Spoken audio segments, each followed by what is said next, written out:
welcome po sa gawain ng Panginoon at na-miss natin ang ating mga kapatid dahil limited ang ating pagtitipon. But anyways, we are here today to worship and honor the Lord. Sabi nga ng Biblia ay huwag natin kaligtaan ang pagdalo sa ating mga pagtitipon. At lalo na ngayon nakikita natin nalalapit na ang pagbabalik ng ating Panginoon. Sa halip ay palakasin ninyo ang isa't isa. At tayo po mga kapatid ay magpalakasan sa pamamagitan ng pag-encourage, pagbibigay ng mga kaalaman at pakikinig na rin ang salita ng Diyos. Okay, bago po tayo magpatuloy sa pag-aaral po natin ng salita ng Diyos, ay wini-welcome ko po ang mga walang sawa at mga masisipag na laging nag-aabang, nanonood sa live stream nito ng JA1 Dagupan City, ang mga nanonood sa iba't ibang panig ng mundo, sa international, sa Canada, sa part ng New Zealand, New Jersey, sa US, welcome po kayong lahat mga kapatid. At ang mga nanonood sa part ng Europe, sa Germany, sa Malta, sa Rome, at sa Switzerland, God bless sa inyong lahat. Magpatuloy kayo sa ating Panginoon. Ganon din ang mga nanonood sa Middle East, sa Qatar, sa Riyadh, at ang mga nanonood sa Dubai, Saudi Arabia. Salamat po sa inyong walang sawang panonood. Ganon din sa China, sa part ng China, sa different part of Asia, sa Macau, sa Hong Kong, at sa Taiwan. Welcome po ang mga nanonood from Taiwan. Sumahin niyo mamayamang biyaya ng ating Panginoon. At ganoon din ang mga nanonood sa buong Pilipinas, Luzon, Visayas, and Mindanao. Welcome po kayo mga kapatid. Enjoy watching today. And I hope na kayo po ay bibigyan ng Diyos ng kalakasan para kayo po ay makapagpatuloy sa takbuhin na nasa ating pong harapan.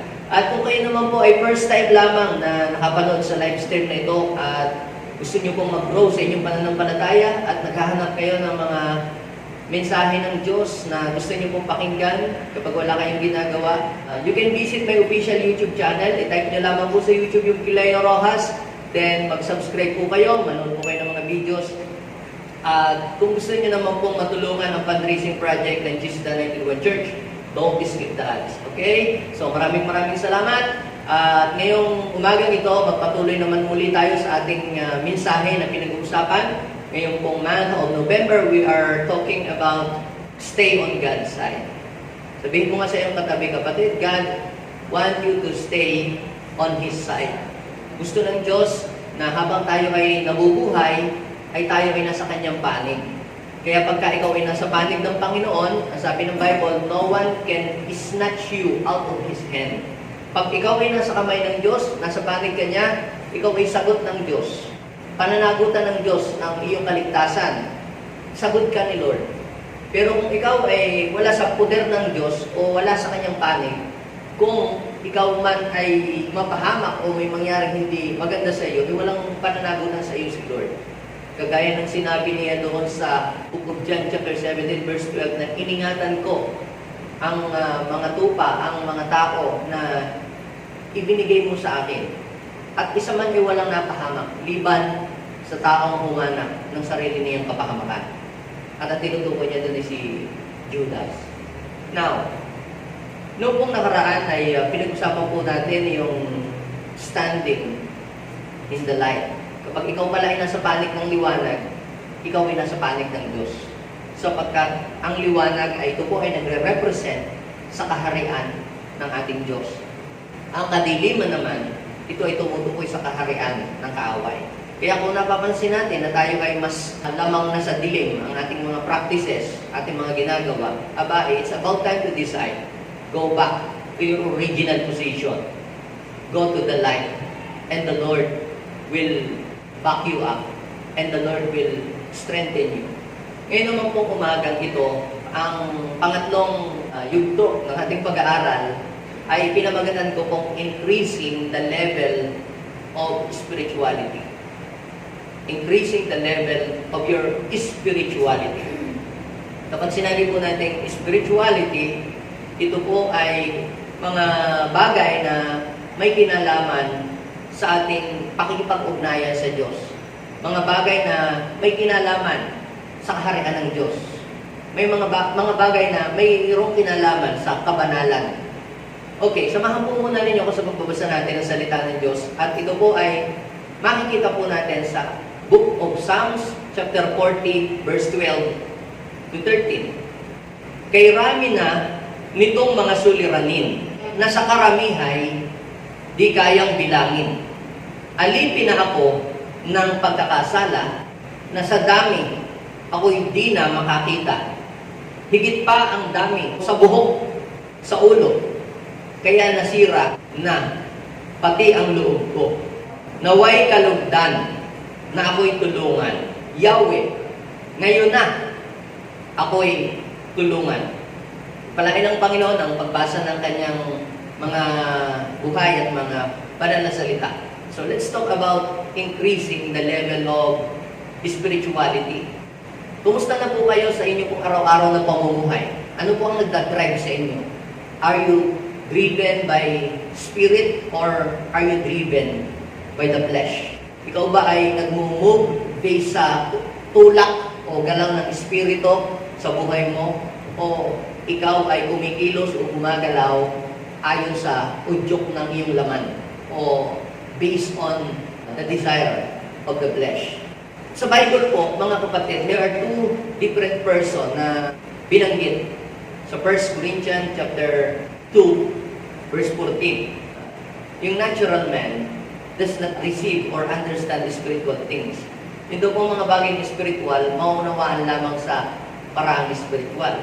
Hindi nila naiintindihan yung mga bagay na spiritual dahil sila po ay karnal. Sila po ay makalaman or sila po ay nagmumove in the flesh. Meron po dalawang Greek word na ginamit diyan, yung pong word na sukikos at saka po yung word na pneumatikos. Ano yung pneumatikos at saka ano yung sukikos? Ayun, sukikos, yun po yung natural man. At siya po ay nagmumove based doon sa desire ng kanyang flesh. Sa natural, sa flesh, gumagalaw siya based sa desire ng kanyang flesh, sa tawag ng kanyang laman.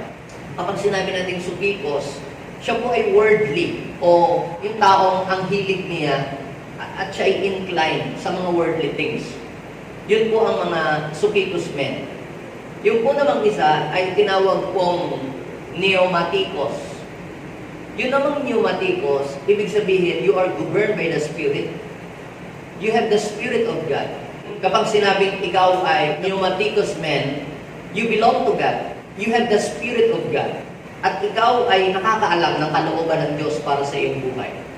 So, alin ka sa dalawa? Are you a pneumatikos kind of man or sukikos kind of man?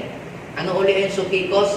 Siya ay worldly, siya ay sensual, siya ay natural, siya ay makalaman, siya ay makamundo. That is a sukikos man. Pag sinabi po naman natin pneumatikos, siya po ay full of God's Spirit, siya po ay governed by the Spirit of the Lord, at siya po ay guided ng Holy Spirit. Yan po yung pneumatikos type of person.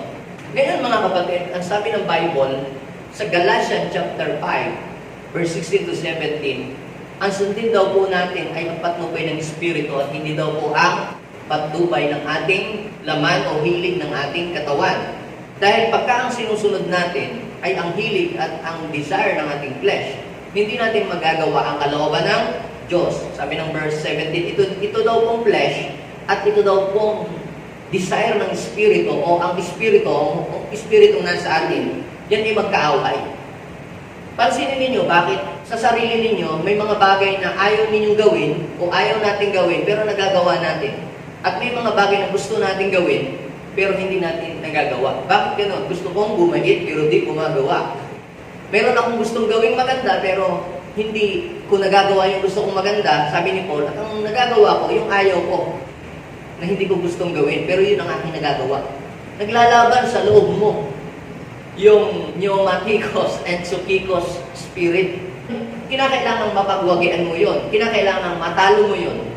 Kaya maaari nung kayo ay pupunta dito sa church, naglalaban ang inyong loob. A-attend ba ako ngayon o mag-o-online na lang ako? A-attend ba ako sa church o wag na lang mag-o-online, parehas din naman. Pero hindi, iba yung nasa church eh. Ano nang masarap? Yung kumain ka ng sardinas o kumain ka ng niluto mong sariling gulay na fresh? Parang ganun, di ba? Yung manonood ka lang sa online, maganda naman nanonood sa online eh. Pero, iba rin naman yung nasa live ka talagang aktual na nandun ka.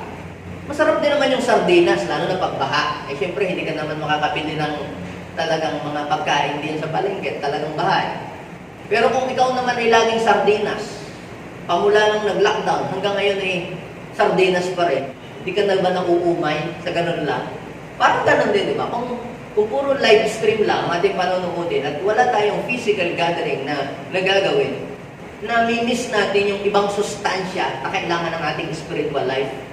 May sustansya ang ating spiritual life na kailangan na yun ay naibibigay lamang sa live fellowship, yung actual fellowship and actual gathering. Kaya pansinin niyo, di ba? Kapag kayo po'y nakaka-attend, yung excitement, iba eh.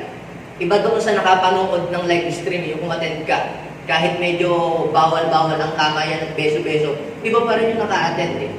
Bakit? Kasi mayroong need ang ating mga spiritual na hindi kayang punuan ng live stream lamang. Kahit pasabihin natin lahat ng preaching ko sa YouTube ay napanood mo na. Pati ads, ipinanood mo na rin. Pero parang empty ka pa rin eh. There's something na parang kulang sa akin. Bakit? Sapagkat mayroong pangangailangang spiritual ang tao na hindi kaya punuan ng live stream. Kailangan mo talagang pumunta sa gathering. Kaya sabi ng Biblia, di ba? Hebrew chapter 10 verse 25, huwag kaligtaan ang pagdalo sa mga pagtitipon kagaya na ginagawa ng ilan sa halip ay palakasin ang loob ng isa't isa. Kasi doon, nakikinig ka lang, wala namang nag-i-encourage sa iyo. Walang application, nakikinig ka lang. Ano po ang kailangan para tayo ay laging magtagumpay sa labanan ng buhay araw-araw? Laging may battle eh, di ba? Ngayon, nandito ka ngayon, nagtagumpay ka, napagwagyan mo yung desire ng iyong flesh. Sabi ng iyong flesh, masarap matulog, masarap humilata, gumising ng alas 11. Pero sabi ng iyong spirit, you have to wake up, pray, mag-devotion, magbasa ng Bible, and go to the church. Ngayon, kung lagi mong pinakikinggan ang boses ng laman, na sabi, tumulog ka, huwag ka na lang mag-pray, huwag ka na lang umaten, mag-live stream ka na lang, pinakikinggan mo yung boses ng iyong laman. At kapag yun lagi ang pinakikinggan mo, ikaw ay nasa losing side. Pero sa tuwing pakikinggan mo naman yung boses ng Espiritu sa loob mo, you have to arise, you have to open your Bible, kahit may problema ka, kahit inaantok ka pa, kahit parang tinatamad ka pa, you have to do this, you have to pray. Bakit? Kasi yung Espiritu, meron ding sinisigaw yan. Alin ang laging nananalo sa iyo? Alin ang mas lamang na lagi mong pinakinggan? Ngayon, kapag lagi mong pinakinggan yung sinasabi ng iyong laman, you are not in God's side. Ikaw ay nasa panig ng kaaway. Kasi ang panig ng kaaway, ang lugar kung saan naandoon ang territory ng kaaway ay nasa flesh. Doon siya malakas. Kaya pagka ikaw ay mas inclined sa mga worldly things at saka sa mga makalaman na bagay na nagpipit sa iyong flesh, panalo ang kaaway, nasa panig ka ng kaaway. Sa kabilang banda, kapag ikaw naman ay nag-step back sa world, umalis ka doon, at ikaw ay naka-incline sa mga spiritual things, sa mga paglilingkod sa Diyos, sa mga bagay na may kinalaman sa patungkol sa Diyos, ikaw ay nasa spiritual side, nandun ka sa panig ng Diyos. Kaya magtatagumpay ka. Kaya sabi ng Bible, di ba? Sabi ni Paul, kapag ang lagi ninyong pinakikinggan yung sinasabi ng iyong laman, hindi nyo magagawa ang kalooban ng Diyos dahil magkaaway yung dalawa eh. Sabi ng laman mo, kung manood. Sabi ng laman mo, maglaro ka na lang. Sabi ng iyong katawan, huwag ka na lang mag-attend ng worship service. Mamasyal ka na lang. Ikaw ay pumunta na lang dyan sa beach. Huwag ka na lang umattend sa church. Kapatid, pag ganyan ka, mahilig ka sa mga yung pagsosyalan. Ibig sabihin yan, mas inclined ka sa mga worldly things at sa flesh. At ikaw ay naandun ka sa pagiging sukikos. Ang mga pneumaticus person or pneumaticus men, mas angat sa kanila yung pagbibigay ng panahon at atensyon sa mga bagay na may kinalaman sa spiritual. Kapag tayo po ay spiritual, nandun tayo sa spiritual side, it can affect our whole being. Higher level of spirituality affects every area of our lives. Kung ikaw ay estudyante, it can affect your studies, your behavior, lahat. Maapektuhan nito pag mataas ang level ng spiritual life, ang iyong business, ang iyong career, ang iyong din pakikitungo sa ibang tao, pakikisama, maging ang iyong family. Meron itong impact, meron epekto, yung higher spiritual level. Sa kabilang banda, kapag mababa yung spiritual level o walang spirituality sa bahay, tingnan ninyo po, kung hindi away, malalaswa ang mga anak, puro mga negative, puro na lang mga bad things ang marinig mo sa kanila. Ibig sabihin noon, napakababa o maaaring negative zero na yung level ng spirituality sa kanilang buhay. Kapag higher yung level ng spirituality, ikaw ay magiging fruitful, magiging productive, successful sa lahat ng iyong ginagawa. Magiging maganda ang outcome ng mga ginagawa mo kapag ka nasa higher level yung spirituality. Meron pong isang napakagandang movie.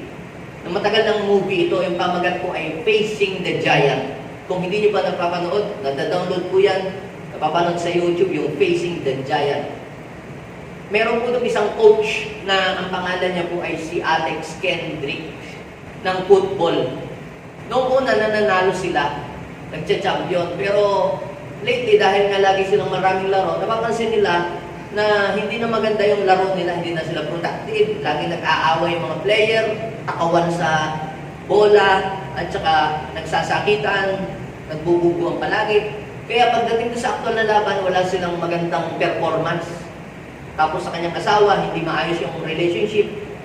Tapos ang dami nilang utang. Tapos maghihiwalay na sila. Alam niyo po, yun po ay resulta ng low spiritual level. Kaya, nung makita niya ang kanyang sarili na napakababa na pala ng kanyang spirituality, anong ginawa po niya? Gumising siya lagi sa umaga, inayos niya ang kanyang sarili, siya gumigising, nagdi-devotion, nagpe-pray, in-encourage muna niya ang kanyang sarili. Bakit? Kasi ganito po yan eh. Pati yung pagpo-coach niya, napapabayaan niya, hindi niya na naayos yung kanyang trabaho. Bisa hindi na nakakapasok sa opisina, lagi na lang late. Kita po ninyo yung epekto ng low spiritual level. So, ang ginawa niya, inayos mo niya kanyang sarili, pinataas niya uli yung spirituality niya, hanggang di-devotion siya, hanggang sa napupuspos siya sa uli ng Holy Spirit. Alam niyo, unti-unting bumalik yung kanyang energy, yung kanyang sigla, yung kanyang excitement sa family, excitement sa trabaho, excitement sa kanyang pagpo-coach. Tapos, yung pong mga players, na-encourage niya rin, na-inspire. Kasi kung hindi ka inspired, paano ka makapag-inspire ng ibang tao? How can you give something that you don't have? So, kapag ka mataas ang level ng ating spirituality, you can give more. You can give something that others do not have. Kaya kung ikaw ay empty, how can you give something if you are empty? Eh, ang ipapasa mo, the emptiness. Pero if you are full, kapatid, grabe, madaming vessel kang pupunuin. Maraming mga taong empty ang buhay na mapupuno because you are full. Tatanungin ko po kayo, how's your spiritual level? Is it high or low? Kayo po makapagsasabi niyan. Kayo po mga nanonood, tatanungin ko po kayo, how's your spiritual level? Is it high or low? Comment down below.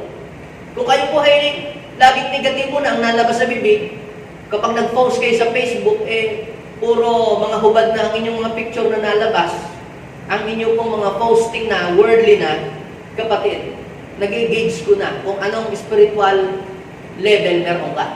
Sa kabilang banda, kung encouragement naman ang iyong mga posting at mga magaganda yung iyong mga sinasabi, sa posting pa lang yun, hindi pa actual, ay mag-engage mo rin yung level ng kanyang spirituality.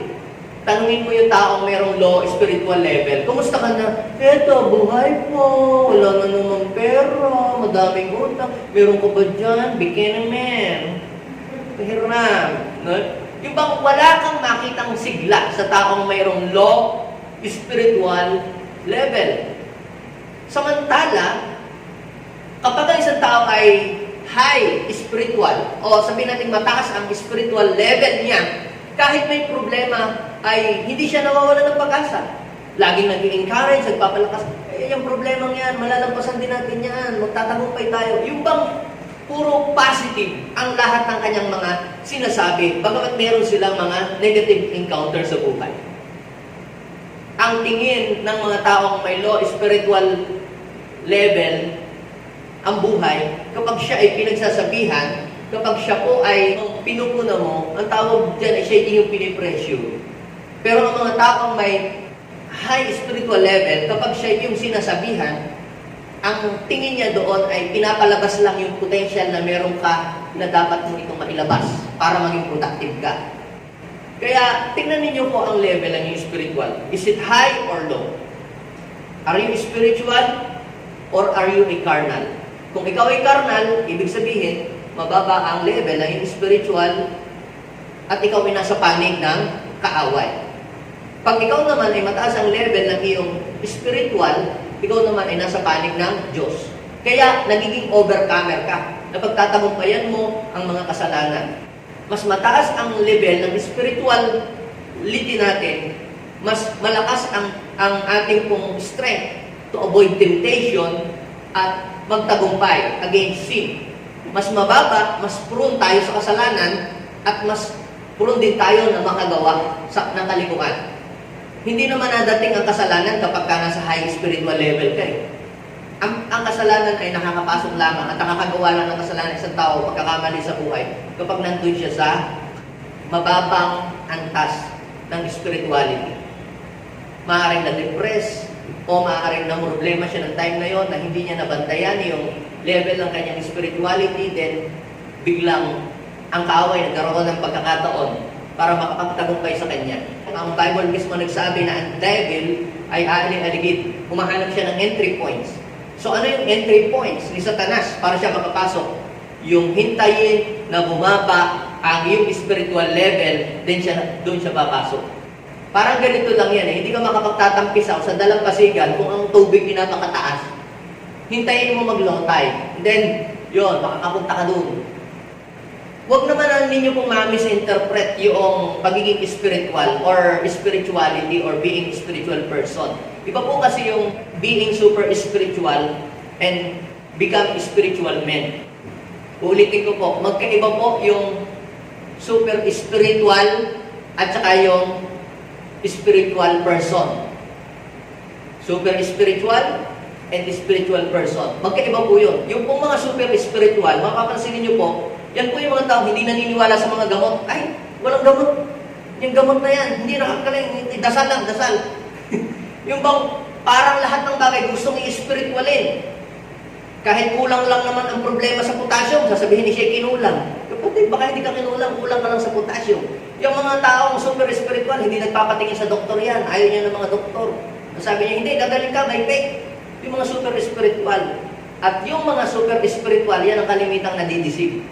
Yan po ang mga taong madaling madisip. Lahat ng bagay i-spiritualin. Yung bang nawawala ka na sa pagiging practical, nawawala ka na sa katinuan ba? Nasusobrahan ka na. Yun yung mga super spiritual. Kapatid, sinong kasama mo sa inyong bahay? Wala ako, si Lord lang at ako. Sinong kasama mo sa pagkain? Si Lord. Yung ganun ang mga sagot. Pagka tinanong mo ang sagot ay iba. Kapag sinabing spiritual person, ay it does not mean na hindi ka na nagpapadoktor. It does not mean na hindi ka na nagpapacheck up.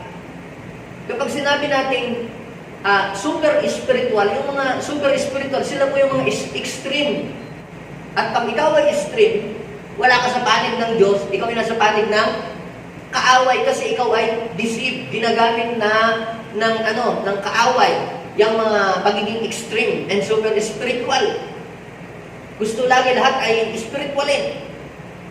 Ang pananaw ng mga taong mayroong super spiritual and extreme spiritual, yun daw, the wealth of the wicked will transfer to the righteous. Akala nila yung parang will mapasa iyo, yung bang pupunta ka doon sa mga wicked at kukuhanin akin yan. Hindi ganoon. Dapat kang magtrabaho para yung wealth ay mapunta sa iyo. Yung bang lahat ay in-spiritualin mo, pag gumamit ng verse, out of context yung verse na yun, hindi po tayo ganoon. Tayo po ay spiritual person, ibig sabihin ikaw ay mature. Yung mga super spiritual, kalimitan sila driven lang ng kanilang emosyon. At minsan yung mga super spiritual, lagi na lamang may word si Lord sa kanila daw. Daw, ha? Sabi ni Lord daw ay ganito daw. Sabi ni Lord daw ay ganito. Laging may sabi ni Lord. Wow, pag tinignan mo, parang spiritual talaga dahil laging may sabi ni Lord. Tingnan mo naman ang buhay nila. Hindi naman maayos. Laging may nabibision yan. Laging may nakikitang ganito, ganyan, kung ano-ano. Pero kung may nabibision ka talagang galing sa Lord, dapat umangayos ang buhay mo. Ang tawag dyan ay super spiritual pero hindi umaayos ang buhay. Baka ikaw ay nadidisip na. Dahil ang isang tao kinakausap ng Lord, alam ko, unang aayos yung buhay niya. Paano ko maniniwala may sinasabi sa'yo si Lord pero hindi naman maayos ang buhay mo? Hindi mo nga alam ang direksyon ng buhay mo. So kaya ingat kayo sa mga lagi nagsasabi, sabi ni Lord. You must test every spirit before you believe on that statement. Paano ba i-test? Tingnan mo yung buhay niya. Kasi by their fruits you will know them. Sabi ng Bible, makikita nyo ang mga bulaang propeta. Paano? Sa pamamagitan ng kanilang mga gawa. Para lang yung fake na pera. Parehas sa parehas. Pero, ipasok mo doon sa scanner. Makikita mo doon yung fake na pera at saka hindi. Ganon din naman. Paano mo malalaman talagang isang tao ay super spiritual lang, pero hindi naman siya spiritually matured? Tingnan mo yung buhay niya. Tingnan mo yung ginagawa niya. May growth ba na nangyari sa kanyang buhay? O hanggang ganun lang. O pababa nga ng sadsad nga siya na kanyang buhay. Kasi, ganito yan kapag ka mataas ang spiritual level mo sa buhay, affected lahat Yung career mo, nagiging successful ka sa trabaho mo, maganda ang iyong presentation, nagiging productive ka, yung pakikitungo mo sa kapwa, umaayos Pero sabi ni Lord ganito, sabi ni Lord ganyan, tapos ang dami mong kaaway, dami mong mga paltos ang buhay, paling ang iyong buhay. Kaya, hindi ka basta-basta naniniwala agad sa basta kung sino yung nagsasabing-sabi ni Lord. Liban na lang kung talagang propeta yung taong yun at alam mo talagang ang buhay ng taong yun ay maayos. So, you know the difference between super spiritual at saka yung spiritual person? Pag sinabing spiritual person, siya ay matured. Nakakaalam siya na kung anong dapat gawin sa buhay niya. Ang spiritual person, alam niya yung tamang desisyon na kanyang gagawin. Hindi siya nagbe-base lang doon sa pakiramdam, hindi siya nagbe-base lang doon sa panaginip. Nakita ko sa panaginip, ganito, sabi nila sa panaginip. Paano kung ikaw ay nasobrahan lang ng kinaing pigar-pigar kagabi, kaya pala nanaginip ka. So, ang mga spiritual person, hindi nakabase sa mga nararamdaman nila, hindi sa feeling nila. Sila po ay nakabase sa kung ano ang sinasabi ng salita ng Diyos. Ang mga spiritual person, sila po ay mature sa kanilang pananampalataya. At hindi sila basta nagpapaniwala sa mga kung ano-ano lang na mga sabi-sabi. Ang kanila laging basis, ang mga spiritual person, ang basis nila, ano ang sabi ng Bible. Hindi ano ang sabi ng pakiramdam. Ang mga super spiritual person, nananangan sila lagi sa kanilang feeling. Pansinin ninyo po. Laging lahat ng masakit ang tiyan, sasabihin diyan, kinulang. Masakit ang ulo, yan, may duwindi siguro. Laging gagawin spiritual. Yung pala, kulang ka lang sa tulog. Hindi ka pala kumain, kaya masakit ang iyong tiyan. Ay, poses yan, poses. Kita mo, salita ng salitang mag-isa. Yung pala naman naka-drugs lang. Sabihin mo, poses. Yun ang mga super spiritual. Hindi yan naniniwala doon sa mga nangyayari sa realidad. Pero, ang spiritual person, sila po ay balanse. Balanse po yan. Ang spiritual person ay ayos ang kanyang pamilya. Yung makikita niya, spiritual man, ayos ang kanyang pamilya. Ayos ang kanyang trabaho. Ayos ang kanyang paglilingkod. Aba, spiritual ito. Hindi sa super spiritual. Talagang spiritual. Iba naman yung super spiritual Kunyari spiritual, kunyari Lord, kunyari Jesus, pero tingnan mo ang kanyang buhay. Sablay. Ikaw ay spiritual. Ang buhay mo maayos. Yun po yung difference ng pagiging super spiritual at saka po yung pagiging spiritual. Now, what will happen kapag bumaba yung ating spiritual level? So, it's about time na i-check natin yung level ng ating spirituality. How's your spiritual level? Sino po dito yung mga may sasakyan? Kapag napapansin po natin na yung pong level ng ating gas sa ating sasakyan ay nagiging kulay orange na, nagiging kulay pula na, what you will do? Kapag nakikita mo na bumababa na yung nagiging na, malapit na doon sa letter P. Empty. At tumutunog na meron ng signal. Ano gagawin? Hayaan mo lang yan. Hayaan mo lang siya tumunog. Hayaan mo lang siya magkulay orange, magkulay pula. Takbo tayo, basta tumakbo tayo. What will happen? Titiri ka sa gitna, hindi ka lang titiri. Pati yung makina ng sasakyan mo, masisira, hahanginin. Kaya marami mga Kristiyano, hinahangin eh. Empty na, napasukan na ng hangin. So, anong gagawin mo pag nakita mo naging empty na? Naku, magpagas na tayo. Kung maaari, full tank para malayang marating. Di ba ganon? Kayo naman po na walang sasakyan, na may mga cellphone. Ano po ang ginagawa ninyo kapag nakikita ninyong nagpi-50% na, nagpo-45% na ang inyo pong battery ng inyong cellphone? Kayo po'y agad humahanap ng charger at inyo po agad itong isinasaksak sa kuryente. Dahil ayaw po ninyong ma-empty ang inyo pong mga cellphone. Dahil marami kayong hindi magagawa sa panahon ito kapag empty ang iyong cellphone. Lahat ng transaction ngayon nasa phone.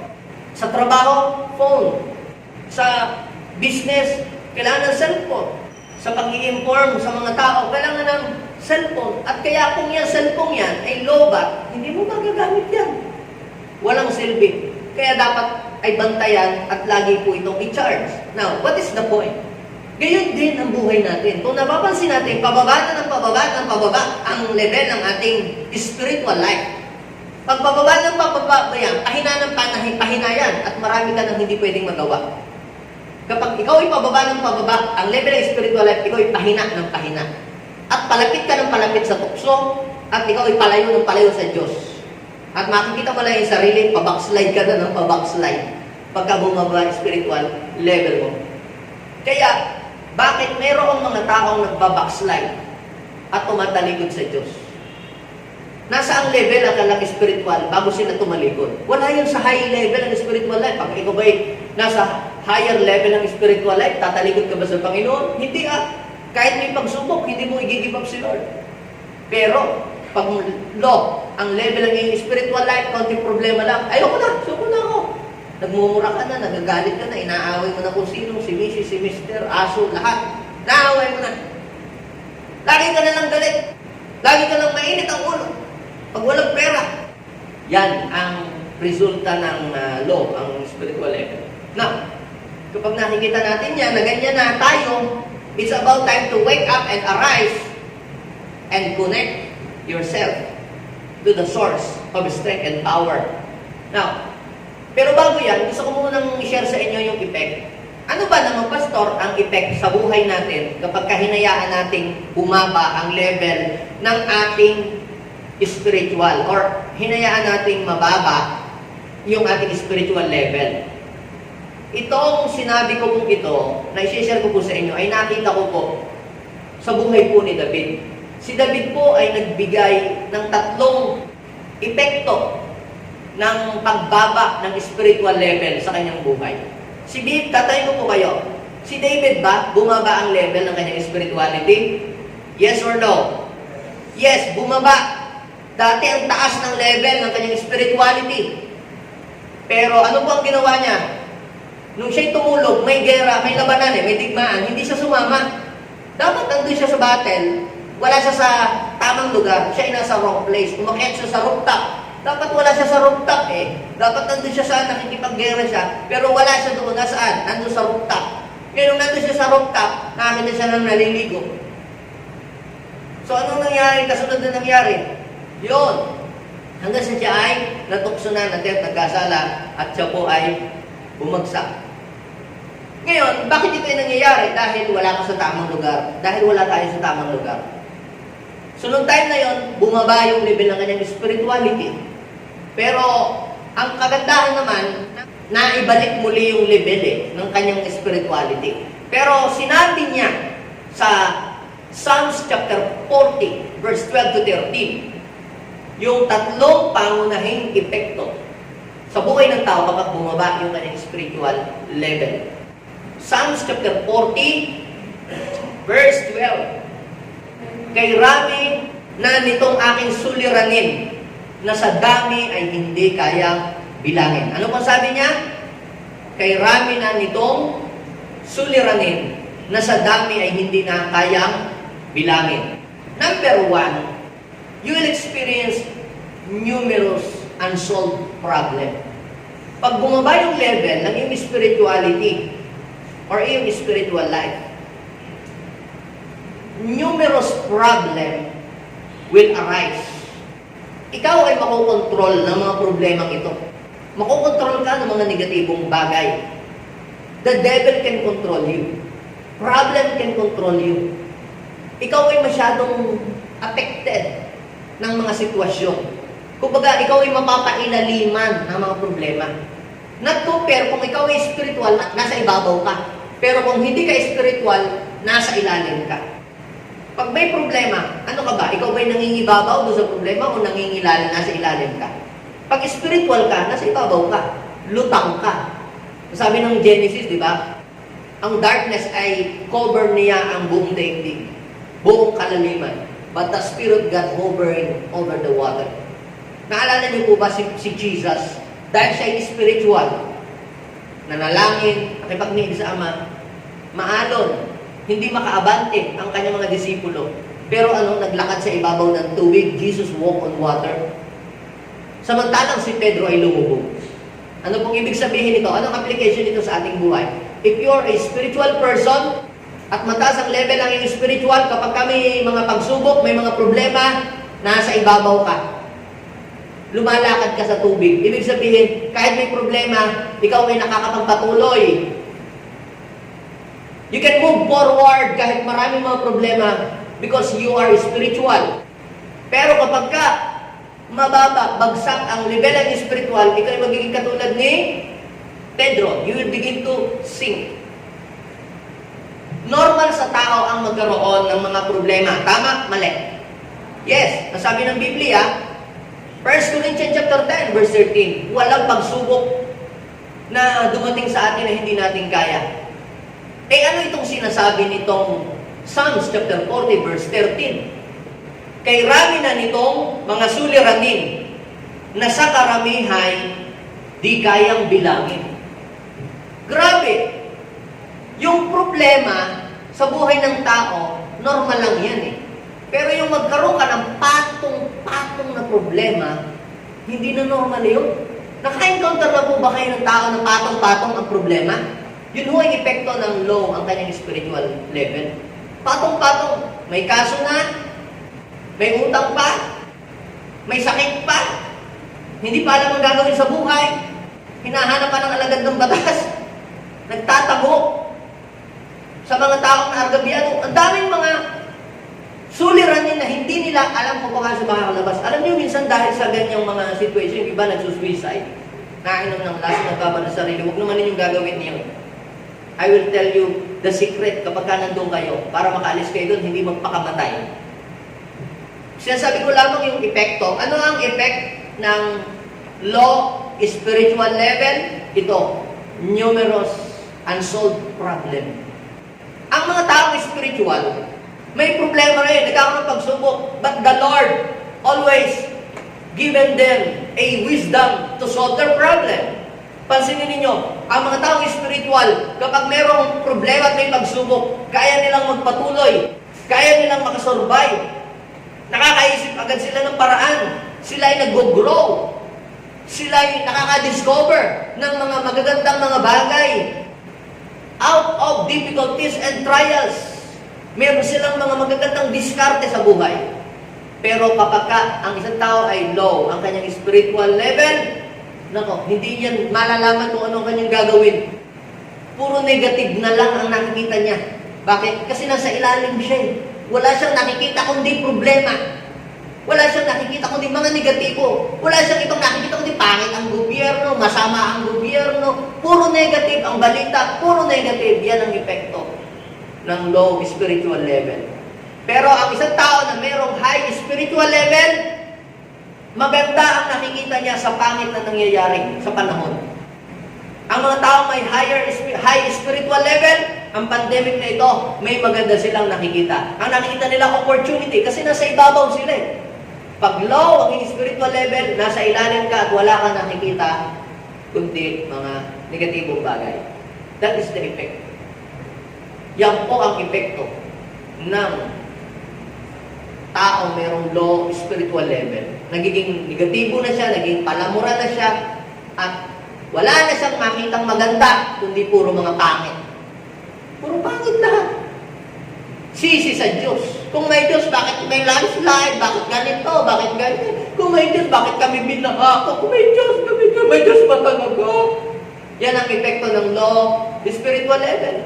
Pero kita ninyo yung mga disciple, palibhasa, meron silang high spiritual level, kahit kinukulong na, kahit hinahagupit, kahit nga sila'y patayin, kahit nga sila'y bugbugin, si God pa rin ang kanilang isinisigaw. Jesus pa rin sila. Hindi nila tinatakwil si Lord. Kaya, mga kapatid, kapag mababa ang iyong spiritual level, madaling i-deny si Jesus. Bakit si Peter? Naitatuan niya si Jesus. Mababa ang kanyang spiritual level. 3 beses niyang itinatwa si Jesus. Bakit bumaba? Kasi nung time na sinasabi ni Lord, mag-pray ka. Mag-pray ka, Peter. Para hindi ka madaig ng tukso. Wala. Sarap matulog Nabasa niyo po yun? Kaya, pag pinakinggan mo, yung boses ng iyong laman, matulog ka pa. Sige pa. Huwag ka na lang mag-charge. Manood ka na lang sa online, kapatid. Baka mapagaya ka kay Peter. Madali mo nang maitatakwil si Jesus. Pero yung mga may matataas na spiritual level, lalo na nandun sila sa mga persecuted country, sa Word of God. Yung iba, kahit anong ginagawa, hinahagupit, hindi na tinatakwil si Lord. Kaya delikado. Yung mga Kristiyano mababa ang spiritual level, madali nilang itatwa si Jesus. Alokin mo lang ng grocery, hihiwalay na yan sa iyo. Pag na-displayan lang ng grocery, nako, kalas na yan sa church. Lilihis na yan. Yung mga yon. Alokin lang ng pera, nako, give up na yan sa faith. Yun yung low spiritual level. Numerous problem and unsolved problem will arise kapag ka hinayaan mong mababa ang spiritual level. Actually, yung problema naman, talagang may certain level yan Ang problem, may certain level. Kunyari, ito ang level ng problema. Ito ka. Dito ka. So, pag spiritual ka, nandito ka.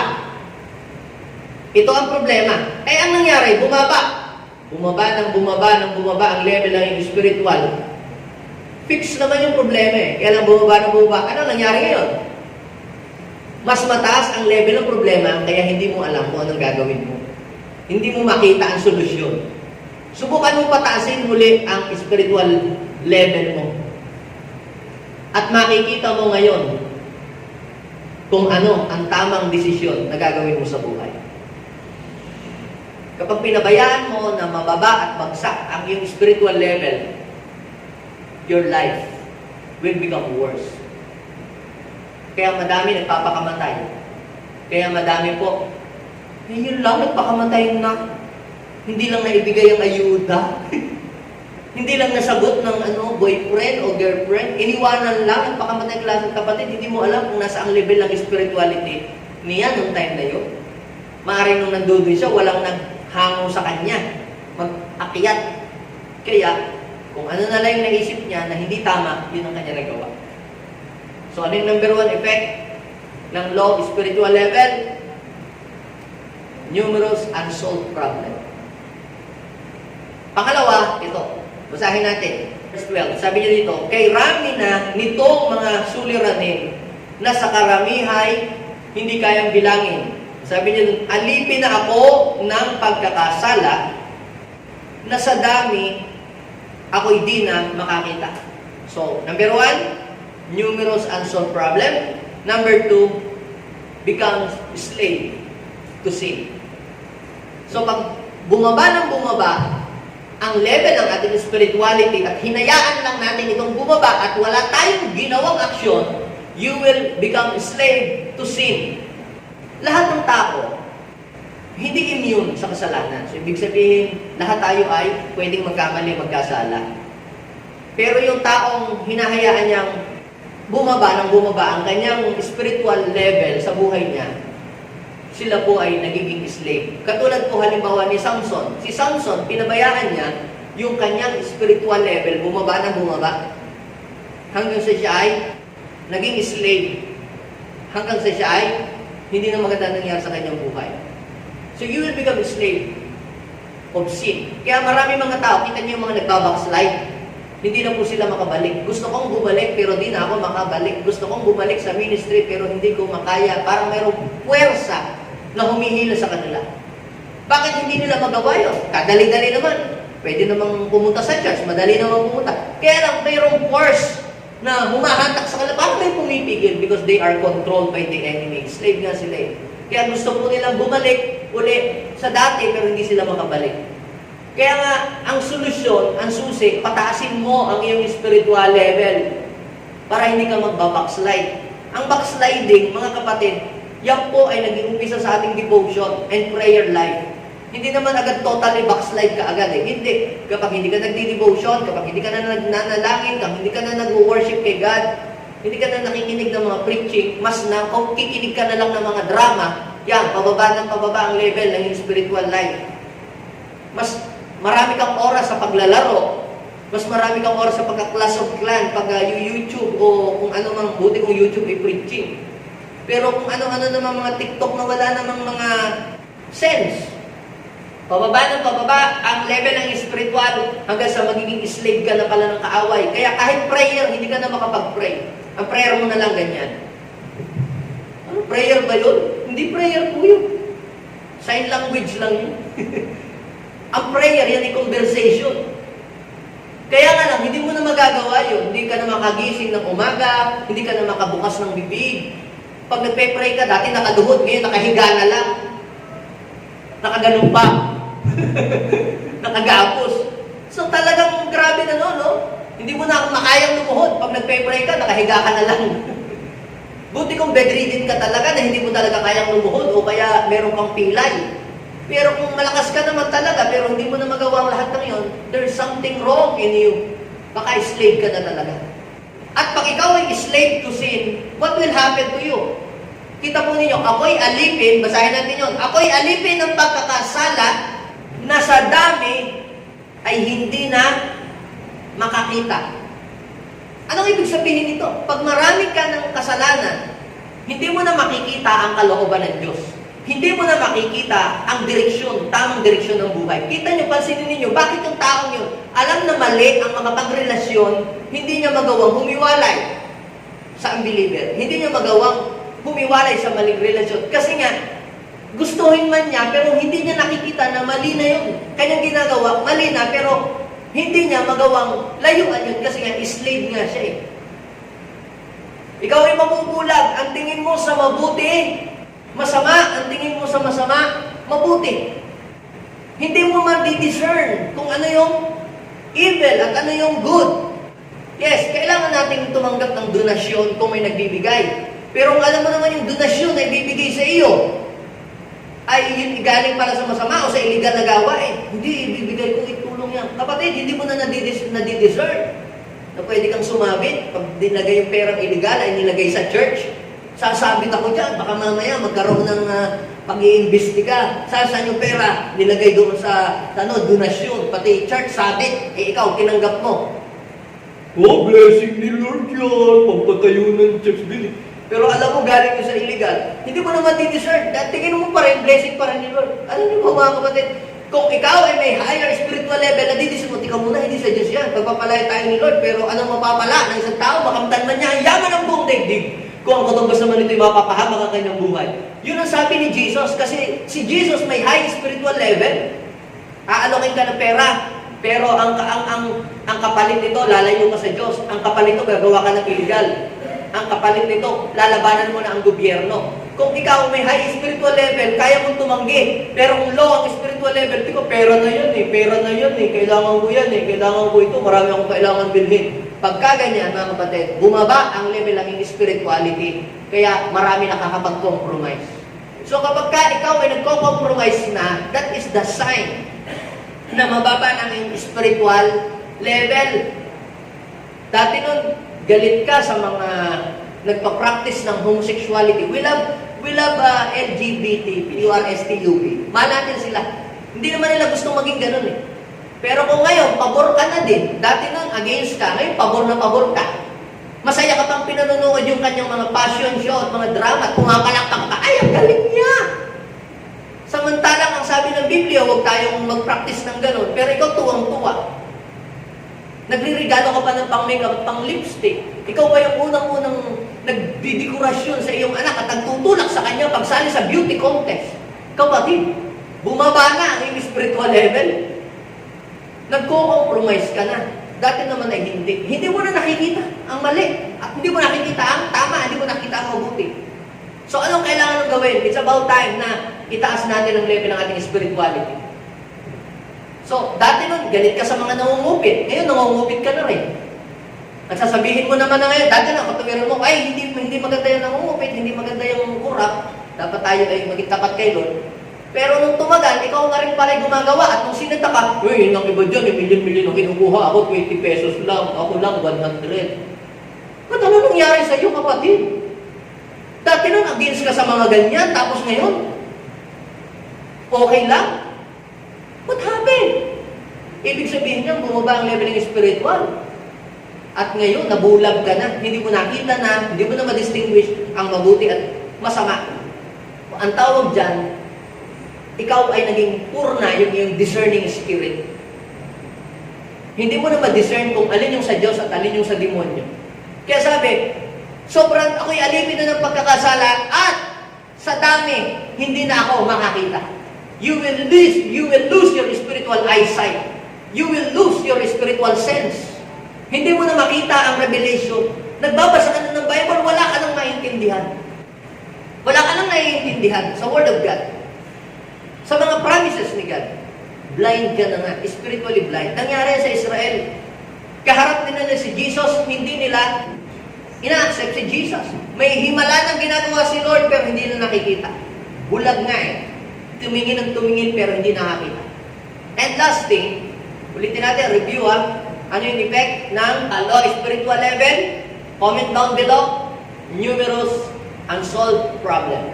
Pangalawa, you'll become slave to sin. Ang pangatlo, basahin natin ito. Higit pa ang dami sa buhok, sa ulo, kaya nasira pati ang loob ko. Sabi niya, higit pa sa dami ng buhok sa ulo. So kita ninyo, walang nakikita. Mas marami pa daw yung problema kaysa sa buhok sa ulo. Kita ninyo, ano yung mas marami? Kita niyo yung mga taong alipin ng kasalanan. Yung kaunting problema, ang tingin na napakalaki. Yung 25 na problema, ang tingin nila kasi laki ng buwan.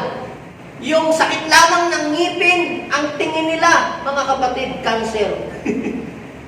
Naalala ko yung isa nating kapatid yung kung kanyang kasama sa opisina, sabi, Ma'am, hindi po ako makakapunta kasi natapilok po ako. Sakit po ng dulo ng aking kuko. Hindi po ako makakapasok ngayon.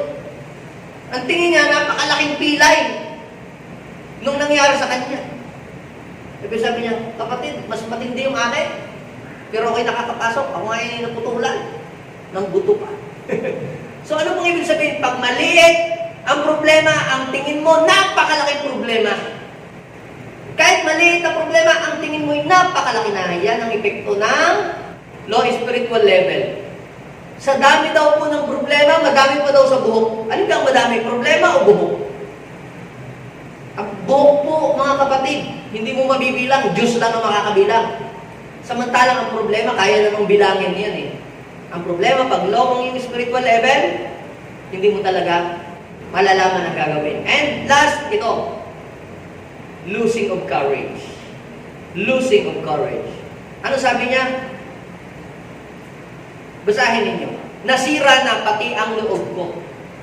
Dumating na po ba sa mundo ng buhay niyo na pinanghinaan na kayo ng loob?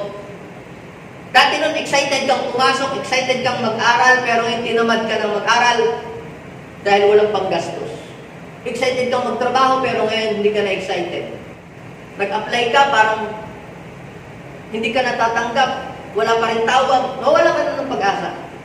Madali kang mawala ng pag-asa, madali kang ma-discourage. Ang isang tao na may low spiritual level, madaling ma-discourage. Madaling umayaw, madaling mag-give up. Yan po yung epekto. Kaya kapag ka tayo ay mataas ang spiritual level, hindi na-discourage kahit may mga pagsubok. Nagpapatuloy. Pero kapag bumaba ang iyong spiritual level, madali kang umayaw, madali kang ma-discourage, at puro negative na ang iyong sinasabi palagi. Discourage ka sa iyong trabaho, discourage ka sa iyong negosyo, discourage ka sa church. Dati naman, excited ka na mag-akay, pero ngayon, hindi ka na excited, na-discourage ka na. Dahil ikaw ay na-persecute. Na-discourage ka na mag-church. Na-discourage ka na magtrabaho. Ang mga taong may low spiritual level, madaling ma-discourage. Ngayon, panghuli, pangwakas. Kapag nararamdaman mo, nakikita mo na pababa na ng pababa yung level ng spiritual life, pababa na pababa yung spirituality, kapag nakikita mo, bumababa na yung spiritual gas tank, malapit nang maging ma-empty. Pag nakikita mo yung spiritual battery mo, mauubos na ang karga. Ano ang kailangan mong gawin? Ang kailangan mong gawin, verse 13. Ano ang sabi? Sa verse 13, basahin natin, go. Naway kalugdan na ako'y tulungan, Yahweh. Pag nakikita mo, mababa na ang level ng iyong spirituality, run to God. Go to the place where the presence of God is present. Come back to God. Tumakbo ka sa panig ng Diyos at humingi ka ng tulong. Kapag nakikita mong mababa na ang level mo. Kung paano, kapag naiinti na cellphone mo, tatakbo ka, hanap agad ang charger. Ikaw, ganun din. Pag ikaw ay bumababa ang spiritual level mo, takbo ka na agad sa Lord, punta ka na agad sa church, punta ka sa fellowship, mag-pray ka, magpa-minister ka na, baka may karga ka na, magpa-pray ka, go! Ay, saka na lang, pastor, siguro sa January, pagtapos ng pandemic. Hindi, kapatid, anong sabi? Now na. Sabihin mo sa iyong katabi, now na. Ang sabi niya, naway pakinggan ang aking panalangin, Yahweh, ngayon na. Sabihin mo sa iyong katabi, ngayon na. Kung napapansin mo, bumababa na ang level ng iyong spiritual life, kapatid, pumunta ka na sa panig ng Diyos, hingin mo na ang kanyang lakas, ngayon na. Sabihin mo sa iyong katabi, ngayon na. Kayo mga nanonood, now na. Pumunta ka na sa panig ng Diyos. Madali, immediately, or else, numerous problems will arise and control you. Or else, you will become slave to sin. Or else, you will become a victim of discouragement. Kaya kapatid, para hindi na tayo umantong doon sa ganung bagay, kapag merong ng sign na bumababa na ang spiritual level, mag-exit ka na and go back to the place where the presence of God is present. Tayo pong lahat ay tumindig at hilingin natin na palakasin tayo ng Lord. I-recharge ni Lord ang ating spiritual life. Go to the side of God. Takbo agad. Takbo agad sa piling ng Diyos. Punta agad sa panig ng Diyos. Kung nakikita mong lumalayo ka na, pahina ka na ng pahina, takbo na. Takbo na sa panig ng Diyos. Punta. Lapit. Sabi ng Panginoon, those who are burdened and heavy laden, come to me. Sabi ni Lord, Matthew 11:28, come to me. Come to me. I will restore you. I will strengthen you. Kung nakikita po natin, mababa na ang level natin. Nandiyan si Lord para tayo rin palakasin. Bumaba ang ating spiritual level dahil nagkaroon ng mga lockdown, hindi tayo nakadalo. May pagkakataon pa, habang may panahon pa, Lord, increase. Increase my level of spirituality. Parang feeling mo, dry ka na. Nadra-dry ka na ba sa spiritual life mo at nagiging worldly ka na, kapatid? Kumilos ka na. May gawin ka na dapat. Kung nakikita mo, nagiging worldly ka na. Madalas ka nung nakakagawa ng kasalanan. Dati nun, ang dali mong tumanggi sa kasalanan, ang dali mong umayaw, pero ngayon parang okay na lang sa'yo. Kapatid, it's about time to wake up and arise and increase the level of your spirituality so that you will never become a slave of sin.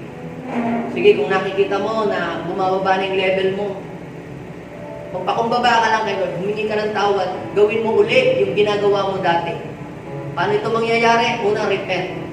Pangalawa, gawin mo ang ginagawa mo dati noon.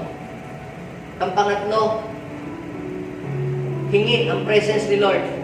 Hingi ng anointing. Hingi ng presence. Oh, thank you so much. Humingi ka ng tawad. Aminin mo na napabayaan mo ang iyong spiritual life. Nakagawa ka ng kasalanan, ng mga pagkakamali sa buhay.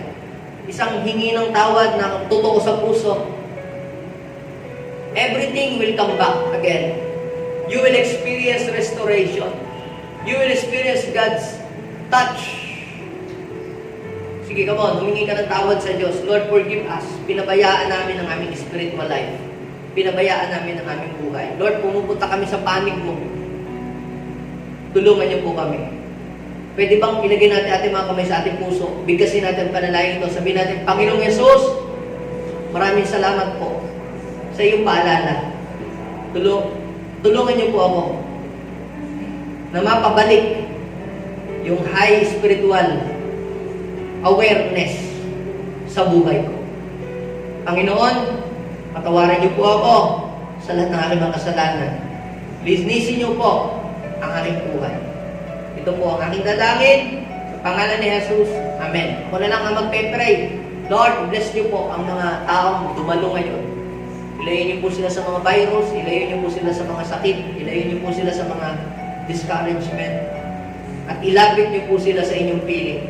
Lord, manatili sila sa inyong panig. Pating lahat ng mga nanonood ngayon, dinideklara ko ang kagalingan, ang kalakasan, at ang pananagumpay ay kanilang maranasan. I declare open heaven sa kanilang mga buhay.